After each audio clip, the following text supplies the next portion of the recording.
Hall of Famer. Ladies and gentlemen, palakpakan po natin Mr. Joseph Lim!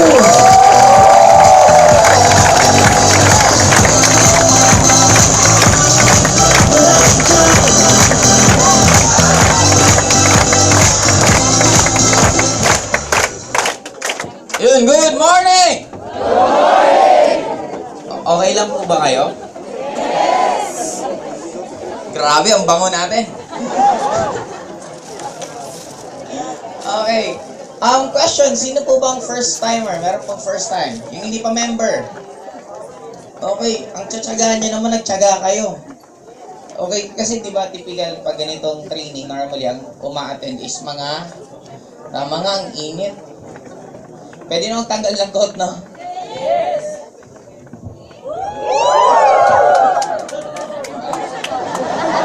Huwag, kabibili ko lang nito eh. Hindi ko, first time ko sana gagamitin yun, kaya lang init.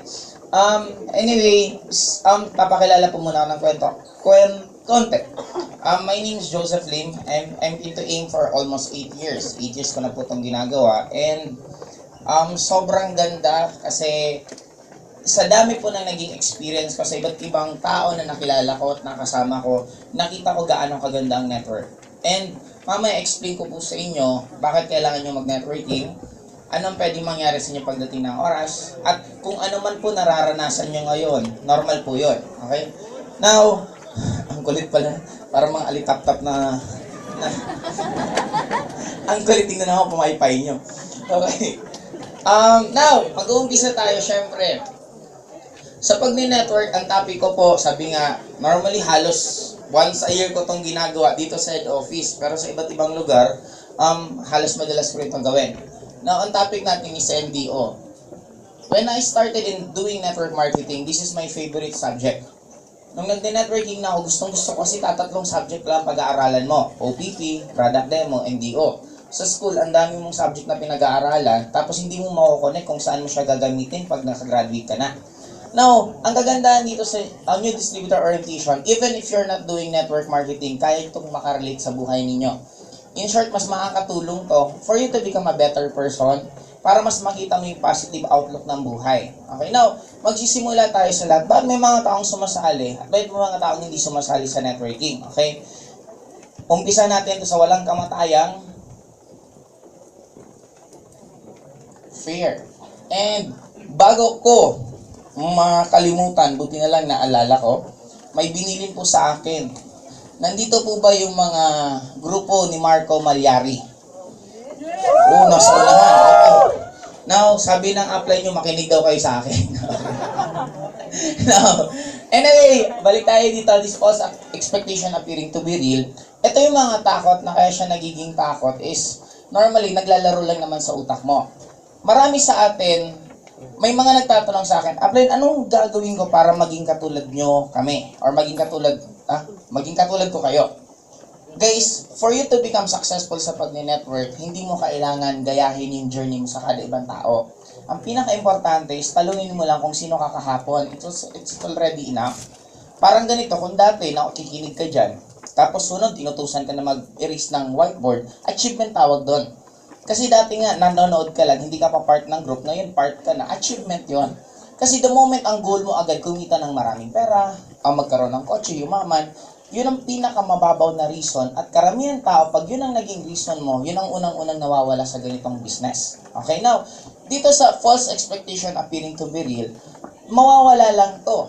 Okay, syempre pag sinabing trinay mo. Pero ang fear, meron siyang kakambal na doubt. Lahat tayo, anything na first time mong gagawin, lagi itong magkakambal na dalawa. Then, para mawala to, anong dapat niyong gawin? Subukan nyo. Now, parang ano yan eh, sino dito ang, parang puro kabataan na. Ito na lang, tita, ano pong pangalan nyo? Luz, may tanong ako sa'yo. Naalala mo yung first kiss mo? Naalala. Ilang taong ka nun? Hindi mo nakalala. 17, okay. Now, anong naramdaman mo na first na ginawa mo yon? Kinabahan. Okay, imagine mo, I'm sure lahat tayo ganon. Anything na first time mo siyang gagawin, kakabahan ka talaga. Ako hindi ko makalimutan yung first kiss ko kasi nasa loob po kami ng tricycle. Okay? First year high school ako that time. Galing kaming, nagsimbang gabi kami. Nung pauwi na kami ng bahay, di kasama ko yung ex ko. Sabi ko, kinalabit ko. Sabi ko, uy, pakis. Siyempre, di ba, pag bata, nagpapaalam. Sabi ko, pakis naman. Lumingon sa akin. Kinabahan ako nung sagot kasi paglingon, gumanon. Ang problema, kasi ako, I'm expecting na tatanggi. Na syempre, parang, ayoko, parang gano'n. Umuo. Ang problema ko, hindi ko alam gagawin ko. Kasi first time wala naman first time na magaling ka. Basta ang sabi nila, pag ganun daw, di ba, pipikit. Di pumikit ako. Problema, wala akong makita. Sabi ko, madilim pala. Okay, isa pa naging problema ko, hindi ko alam kung hihigupin ko, sisip-sipin ko, di ba? Wala akong alam kung anong gagawin. Basta pagpikit ko, tinansya ko na lang kung nasaan siya, umarap ako ng ganon, tapos parang hinarap ko yung ulo niya, tapos nung magdampi ang aming mga labi. Okay. Nung pagdampi ng ganon, smack lang naman po, bata pa eh. Okay. Pag kiss ng ganon, sabi ko, ganon lang pala yung kiss. Kasi nung hindi ko pa siya na-experience, ang daming kwento. Kay tamis ng unang halik.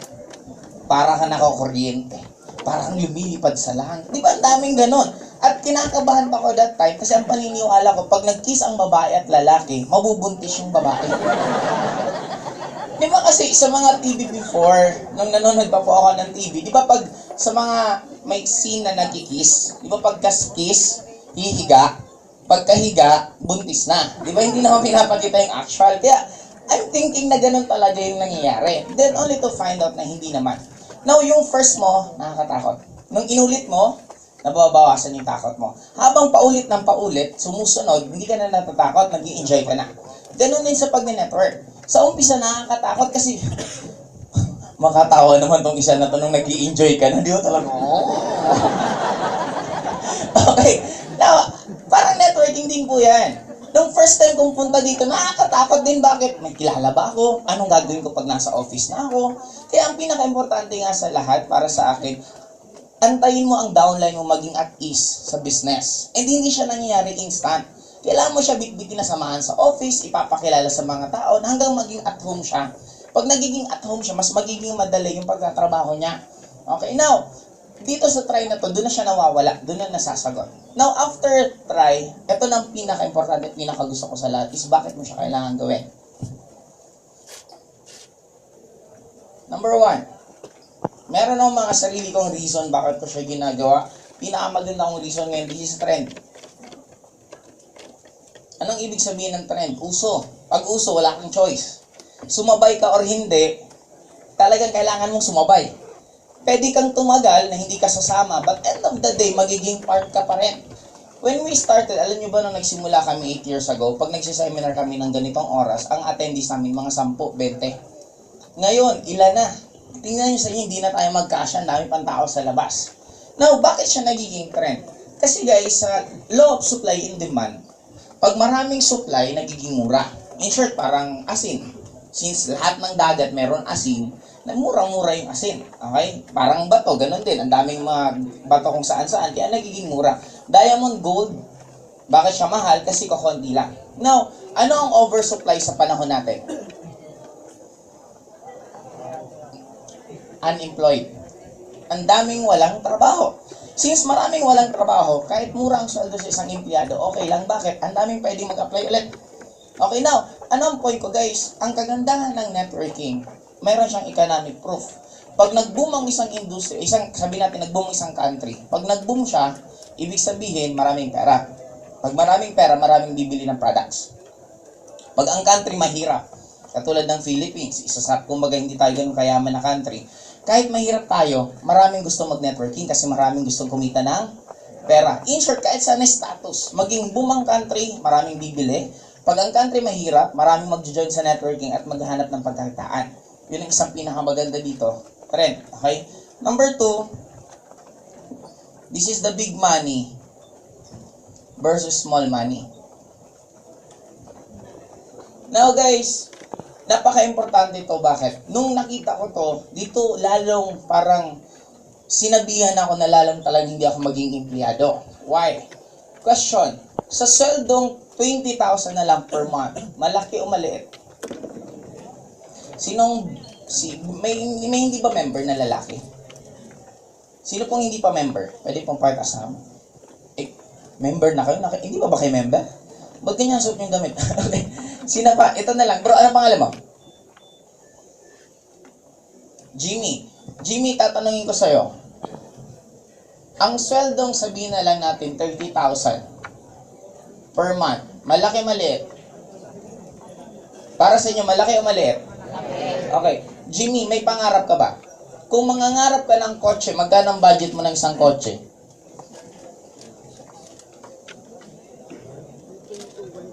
Ano yung millions? 1 million, 2 million, 3 million?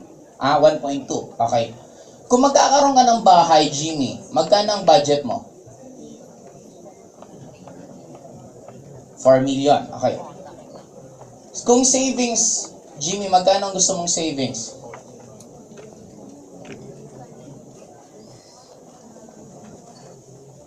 $20 million. Okay. Total, ang pangarap ni Jimmy, magkano? 25.2. Sige bro, upo ka lang. Thank you. Now, kung 30,000, malaki o maliit? Maliit. O Jimmy, para sa'yo, anong malaking sweldo na medyo malapit sa katotohanan dito sa Pilipinas? 25. Ang ganda mo naman kausap, yung 30 maliit lang, 25 mo pa. Lakihan mo naman ng 30. Sabihin 50 oh, buo natin 50. Malaki o maliit, 50. At I'm sure sa room na to, iilan lang pwedeng kumikita ng ganitong halaga. Okay? Sabi, wag nang isama yung mga taga-A. Nung nagtatrabaho lang. Now, question, yung 50,000, buo ba yan makukuha ni Jimmy? Kakaltasan natin ang tax. Okay, magkano ang tax? Sabihin na lang natin, 5,000. Okay? Because of the 10%. Magkano ang budget mo, Jimmy? Kung 50 mil kinikita mo isang buwan, magkano ang budget mo per meal? Kung kakain ka, isang meal, magkano gastos mo? Teka lang, si Jimmy kausap ko. Okay. Jimmy, magkano? 150 per meal. Okay, di ibig sabihin meron kang 450 pesos per day. Okay, ita times natin ng 30 days, ilan?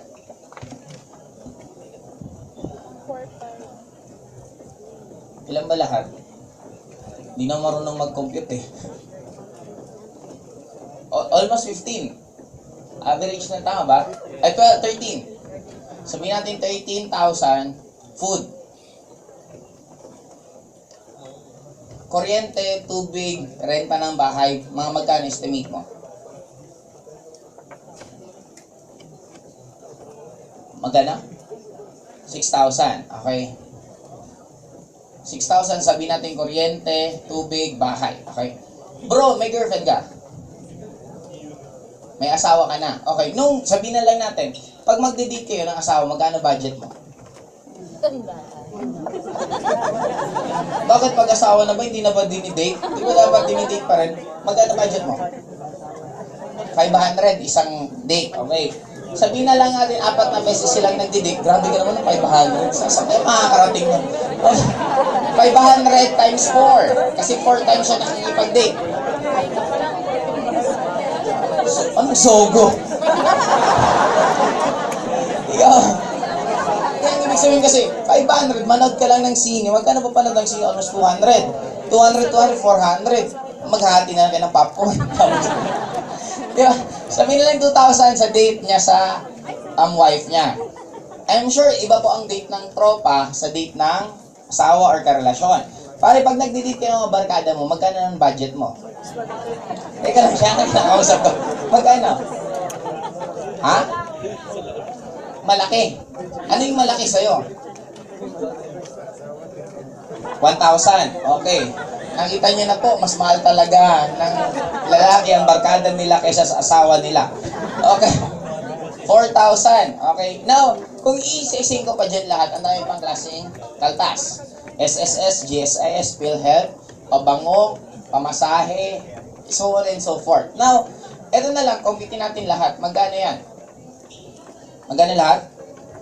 30 sakto? Okay, sabihin niyo 30. Okay, now, sabihin natin 30,000. Magkano nasisave ni Jimmy? 20. Sa 20,000, i-times na lang natin, i-round off natin, sabihin natin 10 times na nakasave siya dito per year, ibig sabihin sa isang taon, magkano na sisave niya? Meron siya 200,000 per year. Okay? Hindi na po masama. Now, every 10 years, magkano savings niya? Meron siyang 2 million. Hindi na rin masama. Sa 50 years, ilan ang savings niya? 10 million. Hindi na rin masama. Kaya lang, babalik tayo doon.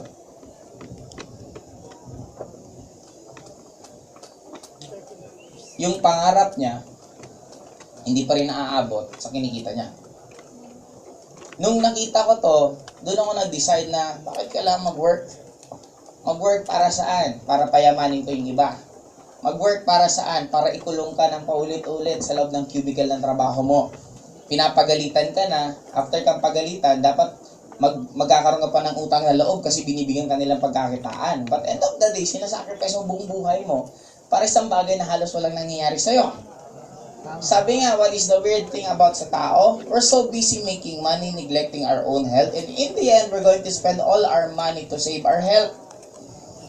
Di mo dyan ba napapansin, nagsacycle lang tayo? Nagtitipid ka para hindi ka gumastos kasi kailangan mo ng pera. Nung tumanda ka, ang dami mo ng sakit dahil sa katitipid mo, inuubos mo naman ngayon yung perang pinagkatipid-tipid mo para iligtas sarili mo. Di ba ang weirdo nun? Gaano tayo ka-weirdo? Dadala ka ng kotse papuntang gym. Pagdating sa gym, magbibisikleta. Di ba weirdo yun? Ba't hindi ka lang magbisikleta? Huwag ka na pumunta ng gym. Di at least nakapag-exercise ka pa, hindi ka pumasok sa gym. Okay, now, maliban dito guys, ang pinaka-importante sa lahat, sabi nga, dito sa big money versus small money, this is just one illustration. If you're earning 10,000 per month, sa loob ng isang taon, magkano lahat? 120,000 per year. Okay? Sa loob ng 30 years, ilan lahat? Meron ang 3.6 million. Medyo okay ang 3.6 million. Pero ito ang pinaka-pinopoint namin lagi. What if itong zero, itakbo mo dito? Meron ang 100,000 per month. Sa isang taon, meron kang magkano? 1.2 million per year. Sa 3 years, magkano lahat? Pareho. Anong pinagkaiba? Guys, if you're going to do networking, especially AIM, ang sinisave nyo po, hindi naman po actually pera, it's the time. Sabihin na lang natin, 10,000 sarado pare-para tayong kinikita. At least meron kang 27 years na pwede mo pang gawin or maghanap ka pa ng ibang source na pagkakitaan. Now, ito, meron lang isang kwento sa inyo. Meron isang mayaman na tatay, yung anak niya, pinag-apply niya ng work. This is a true to life. Sabi niya, anak, mag-apply ka nga ng trabaho. Ngayon, habang nag-apply yung bata ng trabaho, natanggap siya 2 trabaho. Yung isang sweldo niya, 50 mil isang buwan. Pero nagtatrabaho siya almost 10 to 12 hours per day. Yung isa naman na trabaho, natanggap siya, ang sweldo niya 5,000. Pero ang trabaho niya, 3 hours per day. Now, tinanong niya yung father niya, Father, anong trabaho tatanggapin ko? Yung una na 50,000 per month, pero almost 10 to 12 hours ako nag-work. Or yung 5,000 per day, per month, pero ang trabaho ko is almost 3 hours per day. Kung kayo tatanungin ko, anong tatanggapin nyo? Ano? 5,000. Okay, pero yung totoo. Diba? Normally, it will be the 50,000. Bakit? Ang laki. Kaya lang, alam mo sabi ng tatay, tanggapin mo yung 5,000 per month na 3 hours per day ka lang. Sabi niya, bakit? Ang laki-laki ng 50. Mas maganda na tanggapin mo lang yung 5,000 kasi sa 3 hours per day, meron ka pang at least 10, o sabihin na natin, i-average, meron kang at least 10 hours na pwede ka pa maghanap ng ibang opportunity na pwede kang kumita na mas malaki pa sa 50 mil. Pero pag yung 50 mil ang tinanggap mo, buong buhay mo, matatali ka na lang doon kasi after ng work mo, mapapagod ka, kailangan magpahinga, kailangan mo ulit pumasok sa trabaho, and so on and so forth. Kayo, nasaan kayong status pag gano'n? guys, be very careful kung anong decision ginagawa nyo kasi yun, grabe ang magiging effect na in the long term. Okay? Now, maliban dito sa big money versus small money, number 3, ito ang pinakagusto kong part sa pag-network.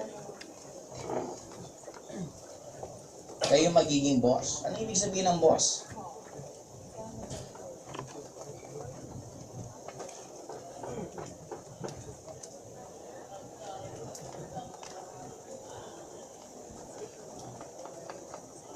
Pag nag-uumpisa po kayo sa pag-network, ganito po kalit kita nyo.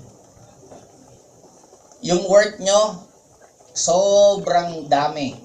At pati time. Ano yan?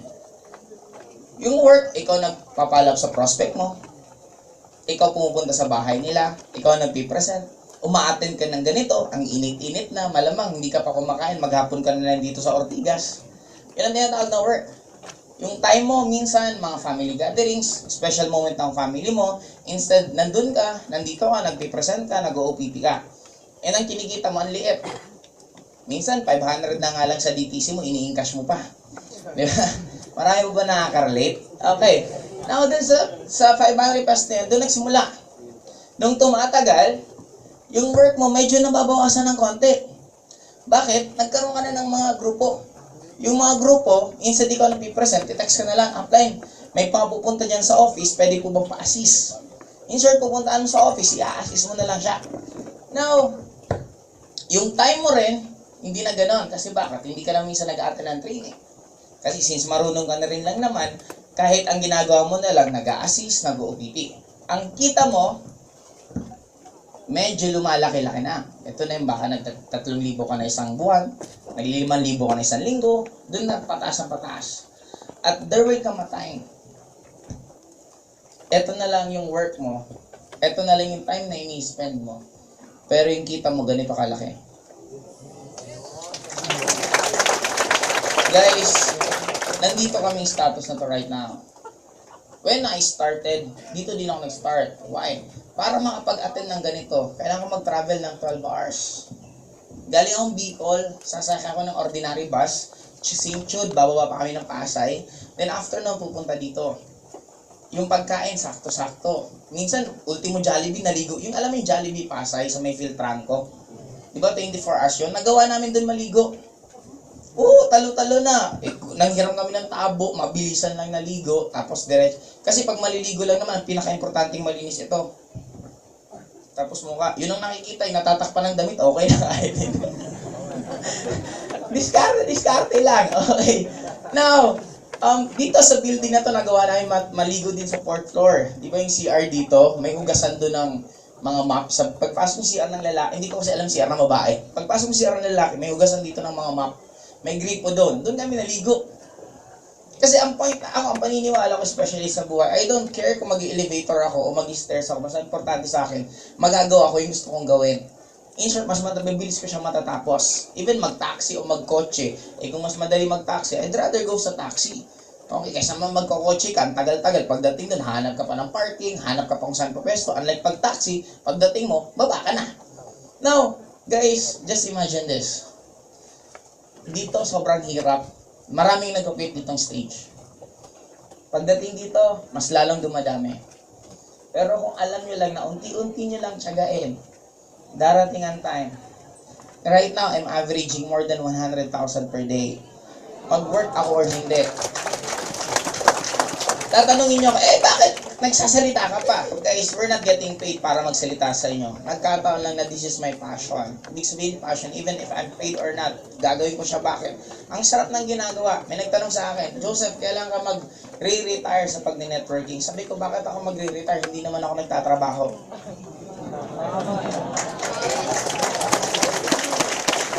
Alam niyo ba, pag nasa Europe ako, nasa US, kasi minsan ang vacation namin normally pag lalo pa sa malayo, mga 14 days. Kalagitnaan na pagod na ako. Mas gusto ko mag-network kaysa magbakasyon. Mas napapagod ako mamasyal kaysa gawin to. Bakit? Ano nakakapagod sa ganito? Nagsasalita ka lang naman. Tapos ganun palaking kinikita mo. Darating ang time, hindi na nga to, ang trabaho na minsan kumaway na lang. Kumaway, picture. Group picture. profile pic, di ba? Yun na lang eh, autograph. Guys, imagine niyo pagdating ng oras, na ito na lang yung work nyo, anong pinakamaganda nyo? Pwede nyo ngayong balikan kung ano talaga yung gusto nyo gawin sa buhay. Magkakaiba tayo ng gusto. Nagkataon, sabi ko nga, ako gusto ko network. What if gusto nyo maging director? Meron ditong isa na nung yumaman ng sobra, nag-aral sa Cebu sa Bigfoot. After ngayon, director na po siya ng TV5. Meron naman isang down na pangarap niya talaga maging politician. Pumundo muna nung dumami pera. Saka nagtumakbo sa pagiging barangay kapitan sa lugar nila. Nanalo. Now, ano yung point ko guys? Magkakaiba tayo ng gusto. Pero napakaganda nitong bridge para magawa mo yung gusto mo. Kasi bakit? Pag ito sinunod mo, dito ang napaka-crucial. Itong 40 years plan. Ano yung 40 years plan? Sabi nila, at age of 20 to 25, dapat meron ka ng stable na job. And para ka mag-retire, kailangan mo ng 40 years. It's either 60 to 65 ka na, doon mo malalaman kung maganda na puntaan mo or hindi. Now, magkakaroon tayo ng survey. Anong nangyari sa mga taong to? Usog ko lang. Yan. 5% nang umabot ng 60 years old continue working. May kilala po ba kayo 60 years old na nagtatrabaho pa? Yes. Okay. Parang may mga tinatamaan sa inyo. 36% namatay. Bakit? Hindi naman lahat ng tao umaabot ng 60 years old. In short, hindi na nila na-enjoy pag-retire nila. 56% dead, broke, baon sa utang. Guys, ito no offense man, pero reality. Alam niyo ibig sabihin ng job? Journey of the broke. Okay. Gusto niyo bang malaman kung bakit journey of the broke? Okay, bibigyan ko ng isang side. Pag nagtatrabaho ka, lalagyan ka nila mga pako para lalo kang madiin at hindi ka na makakaalis sa work mo. Bakit kailangan gawin yon? Syempre ba naman, mas masarap ng taligang masyado dito para yung boss mo walang ginagawa. Ito ang pinakamagandang panali sa inyo. Loan. Bakit kailangan ng loan? Para lalong hindi ka aalis. Di ba pag may utang ka, minsan nabibigyan ng opportunity ng ganito, hindi mo ma-accept at hindi mo maintindihan masyado yung mga message kasi masyado kang iniisip yung babayaran mo. Now, itong loan na to, tingnan nyo. Kung empleyado ka at gusto mo magkaroon ng bahay, mag-housing loan ka. Pag nag-housing loan ka, gaano katagal? 25 years. Ibig sabihin, 25 years ka na may utang. Pag nagkaroon ka ng bahay, bibili ka ng appliances. Yung appliances mo, napakaliit ang down payment at napakahaba ng bayaran. Ito pinakamalala. Hindi mo pa nababayaran, sira na yung appliances. Kung hindi man masira, may bago. Di ba pansinin mo, bili ka nito, madaling masira. Ay ma'am, huwag ka na dyan, bili ka ng ito, pang matagalan. Tatagal to ng napakatagal, hindi ito masisira. Totoo, hindi nga nasisira, pero after 1 year, pinalitan mo bakit? Hindi na kasi uso. Ang dami po sa atin, ba't ka nagpapalit ng cellphone? Hindi naman dahil sira ng phone mo nagkataon lang na meron naman bago. Hindi nyo napapansin ang Apple, anong ginagawa nila sa atin? Bibili, malaki, susunod mini iPad, susunod yung saksakan, lumiit, halos parehas lang naman yung nagiging pagbabago, pero tayo naman, sunod tayo ng sunod. Hindi mo napapansin gaano ka pinapagastos ang pinapagastos. Now, maliban dito, may loan ka na, may binabayar kang housing loan, may binabayad kang appliances, may kuryente, may tubig, yung anak mo, may kakambal, si gastos. Tuloy-tuloy, end of the day, ito pinaka-worst. After mong sumeldo ng mga 40,000, 50,000 per month, nung nag-retire ka, suseldo ka na magkano ang retire mo?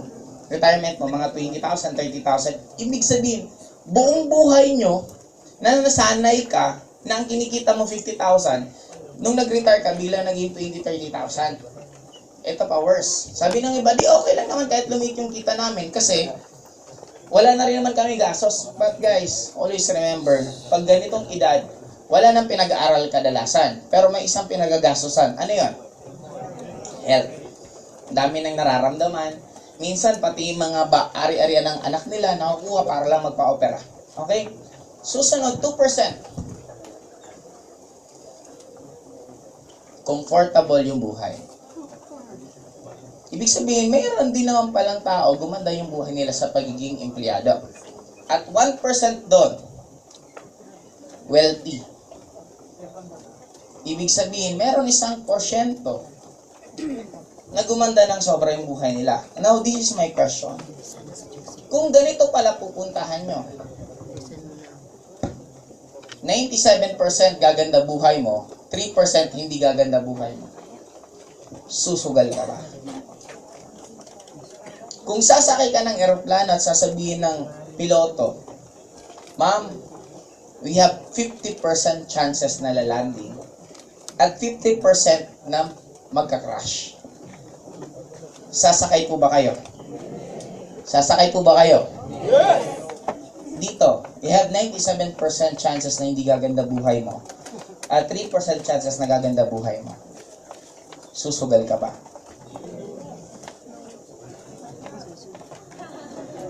Now, the choice is yours. Guys, you can never cross ocean kung hindi mo kayang iwanan yung islang kinalalagyan mo. Kailangan mo magkaroon ng guts, mag-take ng risk.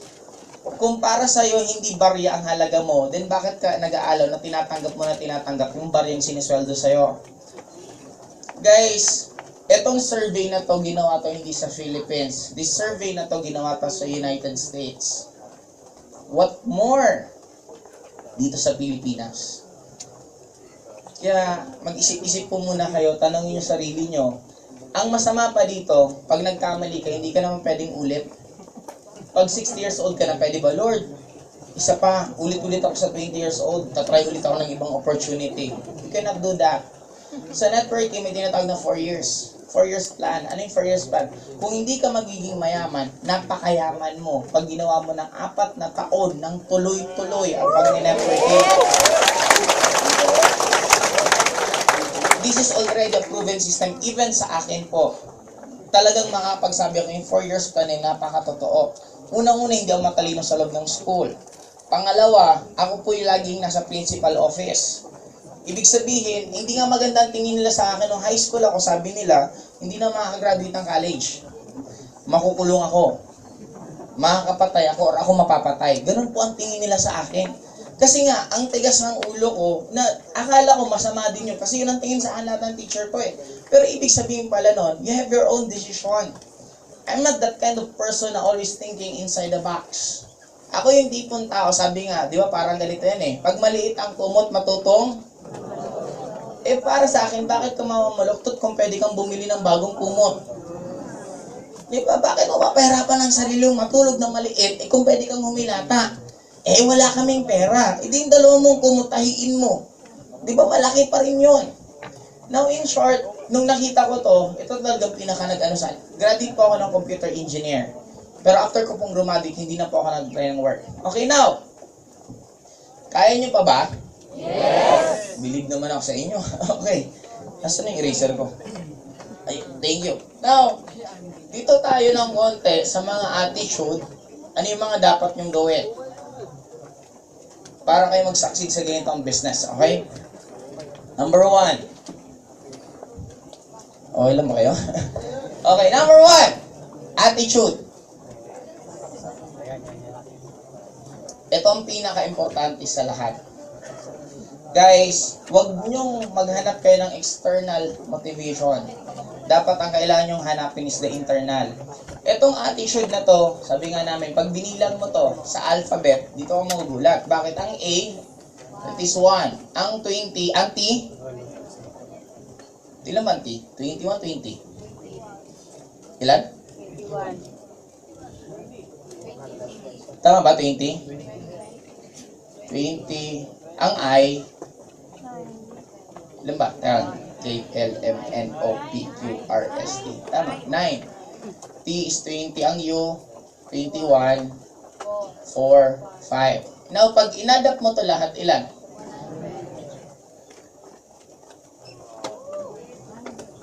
Ano yung point ko, guys? It doesn't matter who you are. doesn't matter if you're graduate or not. It doesn't matter kung ikaw black sheep sa family mo, kung sino ka man. Ang end of the day, you can still learn kung anong napag-aaralan namin ngayon. Kung ano man ang meron kami ngayon, kaya mo siyang matutunan. Bakit? End of the day, tulungan nyo ako. Ano ang ugali na meron ang lahat ng tao na successful? Ano po? Lahat ng taong successful, madamot? I doubt it. Kung Henry si successful, madamot ba siya? Yan dami niya binibigyan ng work. Anong tingin niya? Open-minded. Okay. Ano pa? Vision. Sige, tulungan niya para mabilis tayo. Ano ba? Hardworking. Ano pa? Risk taker. Sige, gawin lang natin tong 10. Creative. Ano pa? Ano? Committed. Ano pa? Responsible. Sige, yung mga idol nyo successful, ano pa mga attitude na meron sila? Optimistic. Optimistic. Ang focus. Risk taker. Meron na. Ano pa? Discipline. Sige, isa na lang. Ano pa? Loyal. Loyal, focus. Halos the same. Ano pa? Humble. Consistent. Perseverance. Parang sa Dota to. Okay, now. Ito na lang. Tingin nyo sa inyo, ilan ang meron kayo nito? Isa? Dalawa? Tatlo? Apat? Now, gusto nyo ba magkaroon nito? Yes! Seryoso, gusto nyo? Yes! Maraming nagtatanong sa akin, what is my secret? Bakit ako naging successful ng ganito, guys? Kung magkakaroon ka lahat ng ganito, tingin nyo, magiging successful ba kayo sa Global? Yes! Hindi ko marinig eh. Kung magkakaroon ba lahat kayo nito, tingin nyo, magiging successful ba kayo sa Global? Yes! Alam nyo ba na lahat kayo meron na nito?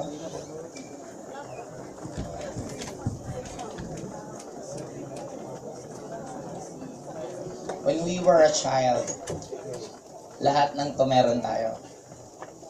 Pag tinanong mo ang bata, anong gusto mong pangarap mo, ang bilis niya sabihin. Pag ang bata, tinapon mo sa ere, pag nasa ere na, pagbagsak niya, naka-smile pa rin. Risk taker siya. Ang bata, napaka-focus niya. Why? Pag ang bata nagugutom, anong gagawin? Iiyak. Pag yung bata nagugutom, tapos bigla mong nilapitan at inhale mo, anong gagawin niya? Iiyak pa rin, bakit? Nagugutom siya eh. What if yung bata, palit ng diaper? Pero nagugutom siya, anong gagawin niya? Iiyak pa rin. What if yung bata, pakainin mo, anong gagawin niya? Tahan. Second scenario, yung bata, basang-basa yung diaper. Punong-puno na. Anong gagawin niya? Iiyak. Pakainin mo, anong gagawin niya? Iheli mo, anong gagawin niya? Palitan mo diaper, anong gagawin niya? Guys, yung bata hindi marunong magsalita. Pero lahat ng gusto niya, nakukuha niya. Why? Because he will never stop. Hindi siya titigil. Guguluhin na niya lahat ng tao sa bahay na yan. Wah! Pag hindi mo binigay, kayo kawawa lahat. Guys, that is one of the most important attitude na meron tayo na tinanggal natin. Habang lumalaki tayo, ang daming reason natin natutunan. Bakit hindi ka nagsasucceed? Kasi parang ganito sa networking. Gusto ko apply yung maman. Grabe! Na-reject. Kaya ko ma-apply. Grabe! Na-reject ulit. Apply. Nauna na kasi sila. Makita mo, ang dami na lang reason. Nauna. Parang may mga iba kong downline. Wala pa kaming center kasi dito. Kaya hindi kayo makahataw. Nung nagka-center naman, hindi pa rin umahataw. Guys, we can have all the stores we want na bakit hindi ka kailangan magiging successful. Pero lahat na naging successful dito, mas malala pa ang pinagdaanan sa inyo.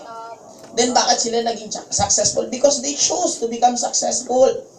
Sabi ko nga lagi, may effort ang pagiging mayaman. Totoo, pero may effort din ang pagiging mahirap. Anong effort ng pagiging mayaman? Dapat aayusin mo buhay mo, dapat nag-learn ka, dapat nakakapaikot ka ng mga positive na tao. Anong effort ng mahirap? Dapat huwag mong susolusyonan problema mo. Pag may problema ka, magreklamo ka lang magreklamo. Di ba effort yun? Anong mas madali? Solusyonan mo o magreklamo ka na magreklamo? Parang ganito, gusto mo ng sandwich. Anong mas madali? Kumuha ka ng tinapay, lagyan mo ng palaman, kainin mo, or bumiti ka, or nandyan sa harapan yung mesa, gusto ko ng sandwich, di ba? Mas mabilis gumawa ka ng paraan. Ang mahirap, grabing effort nila, ano yun? Kahit ang hirap na ng buhay nila, wala pa silang ginawa pagbabago, kailangan sila laging nanonood ng soap opera. Habang nanonood sila, lalo nilang ginajustify yung sarili nila na maganda maging mahirap, maganda maging mahirap, maganda maging mahirap. Bakit? Dahil sa TV, sa soap opera, ang mahirap laging bida.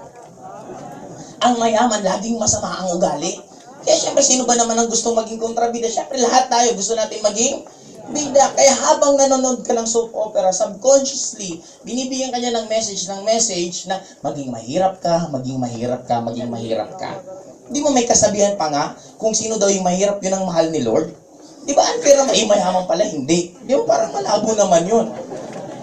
Kung pag-end of the day, hindi naman importante yung actually kung anong meron sa'yo. Kaya lang, ang tanong lang dun, kung gusto mo yung mangyaring pagbabago sa'yo, kaya naman eh. Now, ano ang point ko guys? If you can still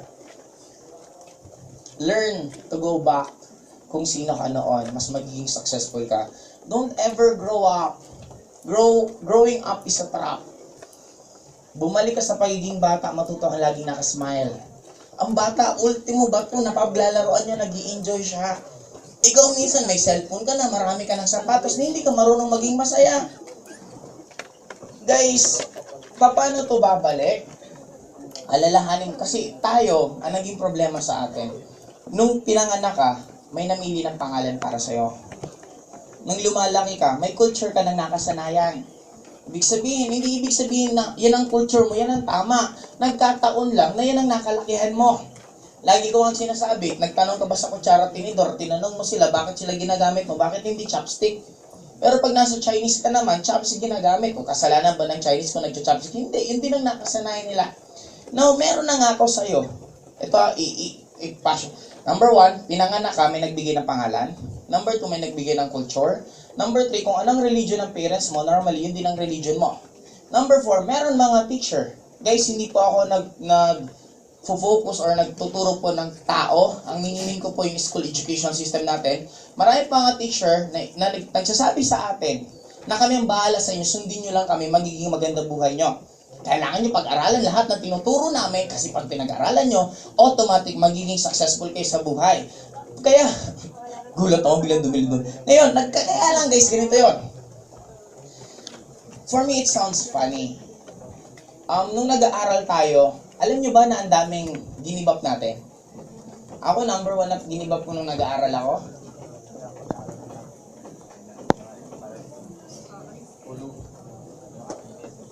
Ang sarap maging masaya. Nung nag-aral ka, nalulungkot ka. Bakit? Kailangan pumasok. Ang sarap matulog. Kailangan mo gumising. Hindi ka pa inaantok, matulog ka na. Bakit? Para gumising ka. Ito pinakamalala. Dapat memorize mo lahat ng subject simula umaga hanggang hapon. Di ba torture yun? Bakit? Yung teacher nga natin, di nga nila memorize lahat ng subject.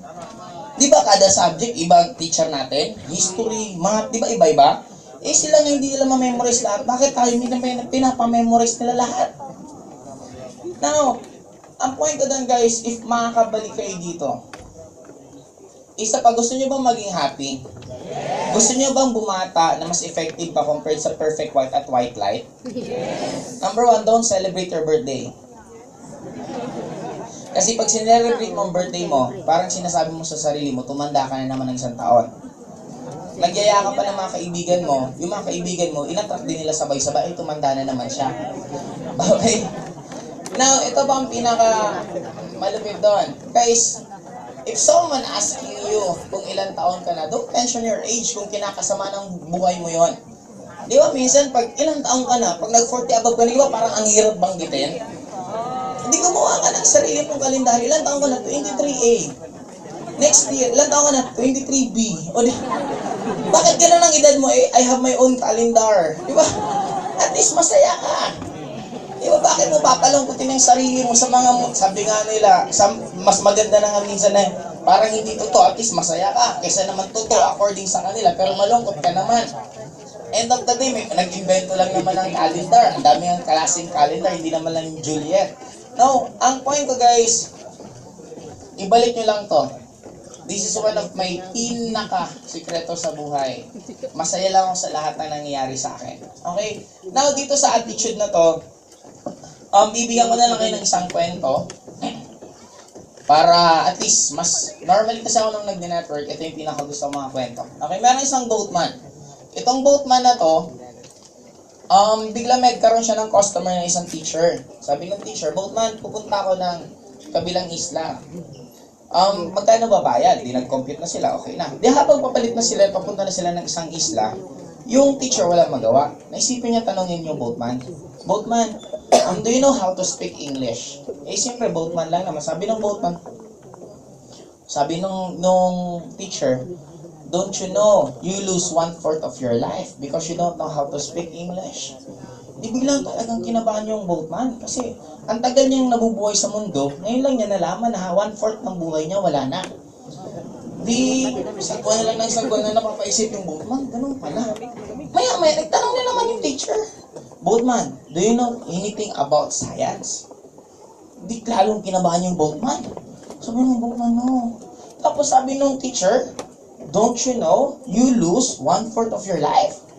Ilan na lahat? Kalahati na ng buhay niya. Grabe talaga yung kabana ng boatman. Kaya binibilisan na niya kasi sabi para makarating agad ng kabilang isla. Baka ano pa tanungin?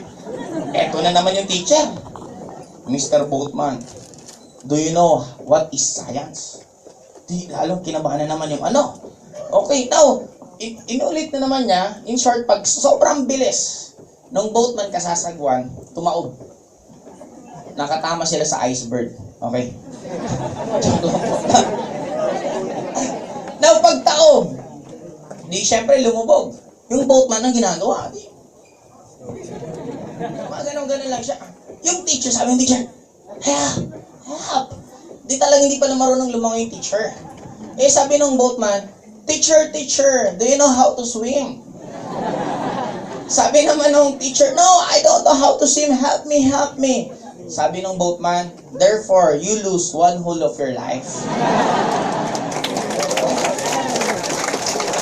Now, ano yung point doon, guys? Sometimes sa networking, marami po kaming nai-encounter na gano'n.